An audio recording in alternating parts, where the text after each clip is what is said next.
দেশনেত্রী বেগম খালেদা জিয়ার বিরুদ্ধেও হত্যা মামলা ছিল। সড়ক পরিবহন বিভাগ যাতে তারা জনগণের নিরাপদ যাত্রাটা নিশ্চিত করতে পারে, সড়ক মহাসড়কের উপরে কোনো রকমের পশুর হাট অনুমতি দেওয়া হবে না।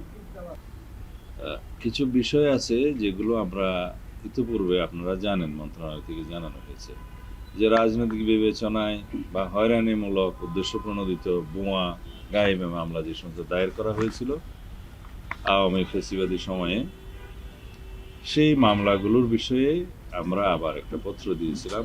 আমরা দায়িত্ব গ্রহণের পরে ইন্টারিম গভর্নমেন্টের সময় কিছু মামলা প্রত্যাহার করা হয়েছে, কিন্তু সেখানে কিছু কিছু মামলা, কিছু শ্রেণীর মামলা অন্তর্ভুক্ত করা হয়নি, যেমন হত্যা মামলা, অস্ত্র মামলা, নারী নির্যাতন, মাদক পাচার, মানব পাচার, এই সমস্ত কিছু মামলা এই আওতাভুক্ত করা ছিল না তখন। আমরা পলিটিক্যাল গভর্নমেন্ট দায়িত্ব নেওয়ার পরে আমরা বিবেচনা করেছি যে আমাদের বিরুদ্ধেও অনেক অস্ত্র মামলা, হত্যা মামলা দেওয়া হয়েছে। এমনকি দেশনেত্রী বেগম খালেদা জিয়ার বিরুদ্ধেও হত্যা মামলা ছিল, অন্তত আমার জানা মতে 2-3টা, যাত্রাবাড়ি, কুমিল্লা সহ বিভিন্ন জায়গায় 14 গ্রামের মামলা সহ আমার বিরুদ্ধে একই মামলাগুলো ছিল। অস্ত্র মামলাও ছিল। আমাদের অনেক নেতাদের বিরুদ্ধে মাদক মামলা দেয়া হয়েছিল, নারী নির্যাতন সহ যে কোনোভাবে যাতে আটক রাখা যায় সেই মামলাগুলো দেওয়া হয়েছিল। সে জেলা পর্যায়ে যে কমিটিটা আমরা করে দিয়েছিলাম, হেডেড বাই জেলা ম্যাজিস্ট্রেট, ডিএম, এসপি, পিপি এবং আরও একজন প্রতিনিধি আছে, তারা এই কমিটি প্রজ্ঞাপন দিয়ে জনসাধারণের কাছে জানিয়েছে যে রাজনৈতিক উদ্দেশ্য প্রণোদিত এবং এই সমস্ত বোমা মামলা, মিথ্যা মামলা যদি কারোর বিরুদ্ধে হয়ে থাকে, তারা যথাযথ একটা ফর্ম আছে, এই ফর্মের মধ্যে আবেদন করবে উইথ আইদার চার্জশিট, এফআইআর এবং এজাহার সহ। চার্জশিট হয়ে থাকলে চার্জশিট সহ, কোন আদালত মামলা ইত্যাদি তথ্য উল্লেখ করে তারা সেটা যাচাই বাছাই করে যদি সত্যিকারভাবে সেই শ্রেণীভুক্ত মামলা হয়ে থাকে, তখন সেগুলো প্রত্যাহারের জন্য সুপারিশ করবেন। এগুলো প্রথমে স্বরাষ্ট্র মন্ত্রণালয়ে আসবে। আমরা এর উপরে কোনো আইনি ব্যবস্থা তাৎক্ষণিকভাবে নেব না, আমরা এটা আইন মন্ত্রণালয়ে পাঠাবো। ওখানে আইনমন্ত্রীর সভাপতিত্বে একটা কমিটি আছে, তারা ভেটিং করে যদি সঠিক পায় যে সমস্ত মামলা প্রত্যাহারের জন্য উপযুক্ত মনে করবেন, তারা স্বরাষ্ট্র মন্ত্রণালয়ে পাঠালে আমরা সিআরপিসি 494 অনুসারে সেগুলো প্রত্যাহারের ব্যবস্থা নেব। এই হচ্ছে দ্বিতীয় বিষয়। আর তৃতীয় আরেকটা বিষয় আছে খুব গুরুত্বপূর্ণ। 5th of আগস্টের পরে বৈষম্য বিরোধী আন্দোলনের সাথে সংশ্লিষ্ট বেশ কিছু মামলা হয়েছে, যেগুলো গণহত্যার মামলা এবং আওয়ামী ফেসিবাদী বিভিন্ন মানবতা বিরোধী অপরাধের মামলা। এখানে আমরা তাদের কাছে তালিকা চেয়েছি জেলা পর্যায়ে, যে জেলাওয়ারি কতগুলো মামলা সেরকম দাখিল হয়েছে। এগুলো রিমোট ডিস্ট্রিক্টগুলোতে হয়তো কম, কিন্তু মহানগরগুলোতে সংখ্যা একটু বেশি।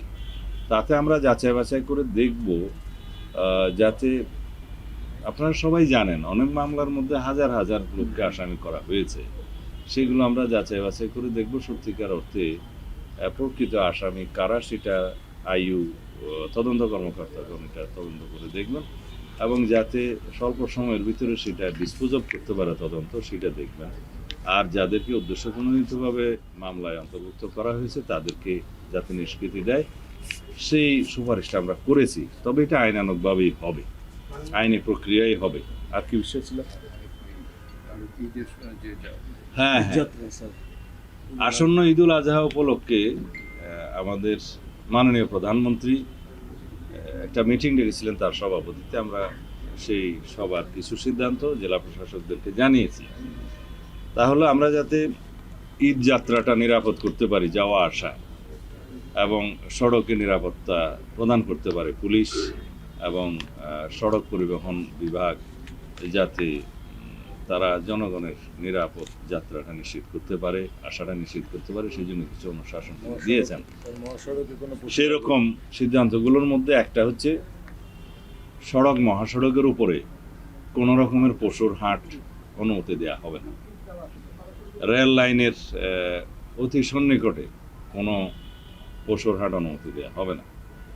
আর যে সমস্ত হাটবাজারে, বড় বড় হাটবাজারে অনেক সময় দেখা যায় যে বিভিন্ন জাল জালিয়াতি হচ্ছে, সেগুলো বডি ক্যামেরা নিয়ে পুলিশ পাহারা দিবে এবং অনেক জায়গায় জাল নোটের কিছু কারবার দেখা গেছে অতীতের অভিজ্ঞতা। সেখানে জাল নোট ভেরিফিকেশনের জন্য পুলিশের পক্ষ থেকে কিছু মেশিন সরবরাহ করা হবে।